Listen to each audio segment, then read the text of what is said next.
জগন্নাথ, জয় মহাপ্রভু। আমি রাজীব জগন্নাথ দাস, রাজীব মুখোপাধ্যায়। এর আগে অনেক হিন্দিতেও ভিডিও করেছি, অনেক বাংলাতেও ভিডিও করেছি। সব মিলিয়ে আমি সিদ্ধান্ত নিয়েছি এই যে আমার এই চ্যানেলটিকে আমি একটা বাংলা ভাষার মাধ্যমে বহু বাঙালি ভক্তদের জন্য নিয়ে যাচ্ছি এবং বাংলা ভাষায় জয়যুক্ত করে আমি এই ভিডিওটাকে নিয়ে যেতে চাই, এই চ্যানেলটাকে নিয়ে যেতে চাই। এবং শ্রী কামপাল বলভদ্র বলে একটি চ্যানেল রয়েছে, সেই চ্যানেলটিতে হিন্দি ভাষায় জগন্নাথের বহু বহু পূজা ইত্যাদি প্রদান করা হবে। এখানেও আমরা পূজা সম্পর্কে অনেক কিছু জানতে পারবো। যেমন আমাকে বহু মানুষ রিকোয়েস্ট করেছে, সেইগুলোকে মাথায় রেখেই আজকে জগন্নাথ পুজো সম্পর্কে জানতে শুরু করেছি। আমি এর আগে অবকাশ পুজোর কিছু প্রয়োগ, কিছু মন্ত্র ইত্যাদি আপনাদের জানিয়েছি, আবারও জানাতে চলেছি। এবার আমরা বিশেষ করে মহাস্নান, জগন্নাথের মহাস্নান বিষয়ে জানতে চলেছি। মহাস্নান কি? আমরা বাঙালিরা দেবী দুর্গা পূজায় মহাস্নান দেখেছি, বিষ্ণুর শালগ্রামাধিকরণা মহাস্নানের কথা উল্লেখ আছে। জগন্নাথের কি এরকম স্নান, দ্বাদশ প্রকার বৃত্তিকা ইত্যাদি? না, যেহেতু জগন্নাথ নিজেই তাহার উৎসব মহা উৎসব, তাহার প্রসাদ মহাপ্রসাদ, তাহার যাত্রা মহাযাত্রা, তাহার সমস্ত কিছুই মহা উৎসব মহা আনন্দ, সমস্ত কিছুই মহাশব্দে বিলিত। তাই তার সামান্য পঞ্চামৃত স্নানও মহাস্নানে রূপায়িত হয়েছে। বলুন সকলে জয় জগন্নাথ। আর তাই মহাস্নান পুজোর ক্ষেত্রে সেক্ষেত্রে আলাদা আলাদা পৃথক পৃথক পঞ্চামৃত কি থাকবে? দুগ্ধ অর্থাৎ দুধ, দধি অর্থাৎ দই, ঘৃত, মধু, শর্করার জায়গায় সেক্ষেত্র ক্রমে আপনারা আখের গুড়কে দিতে পারেন। এই পঞ্চামৃত আলাদা আলাদা থাকবে।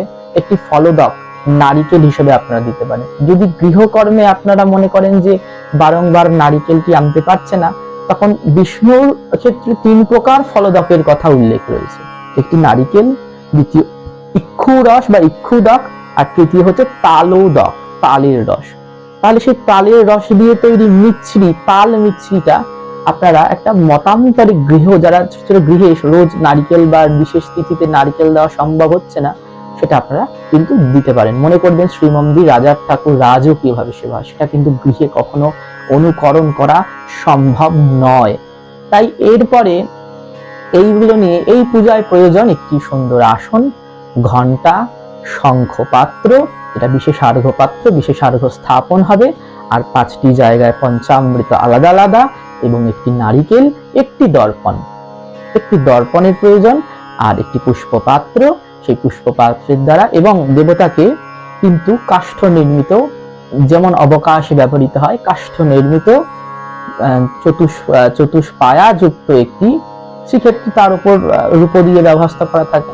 সেরকম পায়া, আপনাদের রূপো না হলে কাঠের টুল যেটাকে আমরা বলি, সেটার উপর চিন্তন করবেন মহাপ্রভু ওখানে এসে বসবেন। তারপর দর্পণের মাধ্যমে তার প্রতিবিম্বে স্নান করানো হচ্ছে। ঠিক এইভাবে স্নান পূজা প্রথমে শিখা বন্ধন করবেন। ব্রহ্মবাণী সহস্রাণি শিববাণী শতানি চ বিষ্ণুর নাম সহস্রেনা শিখা বন্ধন করাম্যহম। শিখা বন্ধন কিন্তু যাদের শিখা আছে তারা করবেন, যাদের শিখা নেই তারা মস্তকে ফুল রাখবেন। শিখা কিন্তু 2.5 প্যাচ ব্রহ্মগ্রন্থির মাধ্যমেই দেওয়া হয়।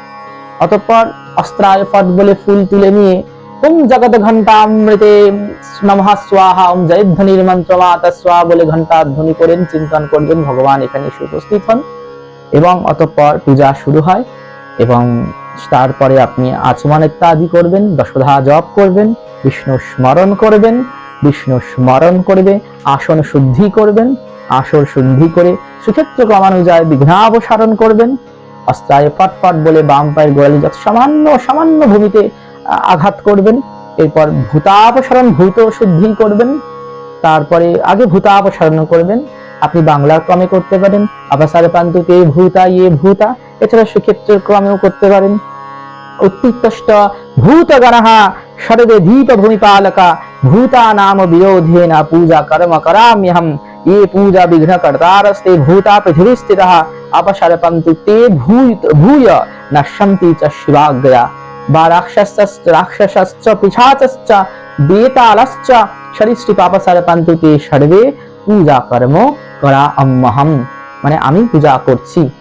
অতঃপর গুরু পূজন বা আমি গুরুভ্যে নমঃ, পরম গুরুভ্যে নমঃ, পরাপর গুরুভ্যে নমঃ, পরমেষ্টি গুরুভ্যে নমঃ, দক্ষিণে বিঘ্নেশ্বরায় নমঃ এবং পৃষ্ঠে ক্ষেত্রপালায় নমঃ, ক্ষেত্রপাল গণেভ্যে নমঃ, সম্মুখে লক্ষ দেবতা, লক্ষ দেবতাকে এখানে যার পুজো করছেন সেই দেবতা, চতুর্ধা জগন্নাথাদি চতুর্ধা মূর্তয়ে নমঃ। অতঃপর দ্বার দেবতা পুজো করবেন, আমি পূর্বে বলেছি। আচ্ছা, তারপরে পুষ্প শুদ্ধি ইত্যাদি কর্ম করবেন। পুষ্পর কেতু রাজার হাতে শতায় সমন্দায় হুঙ্কার স্বাহা, পুষ্পে পুষ্পে মহাপুষ্পে সপুষ্পে পুষ্পচায়াবকরণে হুঙ্কার স্বাহা। আর তৈলক্কর 100 হুঙ্কার স্বাহা ইত্যাদি মন্ত্রে আত্মরক্ষা করতে পারেন। এরপর ভূত শুদ্ধি করবেন। ভূত শুদ্ধি সেক্ষেত্রে একটি বৃহৎ ক্রমোক্ত ভূত শুদ্ধির ব্যবস্থা আছে, আগামী দিনে আপনাদের জানাবো যদি আপনারা আমার পাশে থাকেন। এরপর আত্মপ্রাণ প্রতিষ্ঠা করবেন, মাতৃকা আদির সমস্ত ন্যাস হবে, জগন্নাথ বলভদ্র সুভদ্রার ঈশ্বর বিন্যাস পীঠন ন্যাস হবে। যেহেতু আপনি একজন পূজারী, শুধু জগন্নাথের পীঠন ন্যাস করলেও হবে। অপারগণ কিন্তু পারগণ 3 ঠাকুরের পীঠন ন্যাসকেই চিন্তন করবেন। বিশেষার্ঘ কিন্তু কেবল জগন্নাথের নামেই হবে। অতঃপর দর্পণের মধ্যে আবাহন করে তাদেরকে সেই শঙ্খ জল, জগন্নাথের ক্ষেত্রে আগে বলভদ্রের পূজা, বলভদ্রের ক্ষেত্রে পুরুষ সূক্ত, জগন্নাথের ক্ষেত্রে শ্রী সূক্ত, সুভদ্রার ক্ষেত্রে দেবী সূক্ত। এবার জগন্নাথের মহাস্নান আর অবকাশ পূজার ক্ষেত্রে আলাদা লক্ষ্মী পূজা না করলে অসুবিধা নেই। লক্ষ্মী শ্রীদেবী ভূদেবী মাধব সুদর্শন সহিতাম জগন্নাথায় নীলাদ্রিনাথায় ইহা দর্পণের মধ্যে মুখারবিন্দ্র অত্রাগচ্ছতঃ, এইভাবে আপনারা পুজো করতে পারেন। আর বিভিন্ন প্রকার ন্যাস নিয়ে আমি কামপাল বলভদ্রে আসছি।